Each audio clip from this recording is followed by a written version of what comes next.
அனைவருக்கும் வணக்கம். வெற்றி செய்தி சேனலின் வாயிலாக இப்பொழுது நாம் ஒரு முக்கியமான பதிவை காண இருக்கிறோம். மத்திய அரசின் யுபிஎஸ்சி தேர்வாணையம் நடத்தும் சிவில் சர்வீசஸ் முதல்நிலை தேர்வு வினாத்தாளில் தந்தை பெரியாரின் பெயருக்கு பின் சாதியை குறிப்பிட்டு கேள்வி கேட்கப்பட்டுள்ளதால் சர்ச்சை எழுந்துள்ளது.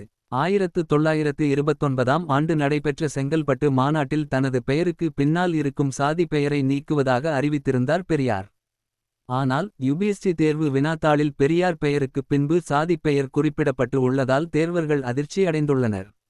ஐஏஎஸ், ஐபிஎஸ், ஐஎஃப்எஸ் உள்ளிட்ட பதவிகளுக்காக மத்திய அரசு பணியாளர் தேர்வாணையம் யுபிஎஸ்சி ஆண்டுதோறும் சிவில் சர்வீசஸ் தேர்வை நடத்துகிறது.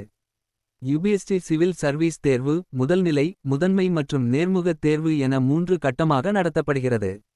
இந்த ஆண்டிற்கான சிவில் சர்வீசஸ் முதல்நிலை தேர்வுக்கான ஹால் டிக்கெட் கடந்த 13ஆம் தேதி வெளியானது.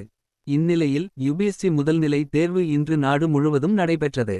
காலை 9:30 மணி மற்றும் மதியம் 2:30 மணி என 2 தாள் தேர்வுகளாக நடைபெறுகிறது. இந்த தேர்வை சென்னையில் மட்டும் மாற்றுத்திறனாளி தேர்வர்கள் உட்பட 24,364 பேர் எழுதுகின்றனர். இன்று காலை தொடங்கி நடைபெற்ற யுபிஎஸ்சி முதல் நிலை தேர்வு வினாத்தாளில் தந்தை பெரியார் பெயருக்கு பின்னால் சாதி பெயர் குறிப்பிடப்பட்டு கேள்வி கேட்கப்பட்டுள்ளது சர்ச்சையை கிளப்பியுள்ளது. யுபிஎஸ்சி முதல் நிலை தேர்வு வினாத்தாளில் இடம்பெற்ற ஒரு கேள்வியில் சுயமரியாதை இயக்கத்தை தொடங்கியவர் யார் என கேள்வி கேட்கப்பட்டுள்ளது. அதன் கீழ் 4 ஆப்ஷன்கள் கொடுக்கப்பட்டுள்ளன. அதில் பெரியார் ஈ.வே. ராமசாமி நாயக்கர், பி.ஆர். அம்பேத்கர், பாஸ்கர் ராவ் ஜாதவ், தினகர் ராவ் ஜவால்கர் ஆகியோரின் பெயர்கள் இடம்பெற்றுள்ளன. இது போன்ற அண்மை செய்திகளுக்கு வெற்றி செய்தி சேனலை சப்ஸ்கிரைப் செய்து ஆதரிக்கவும். நன்றி, வணக்கம்.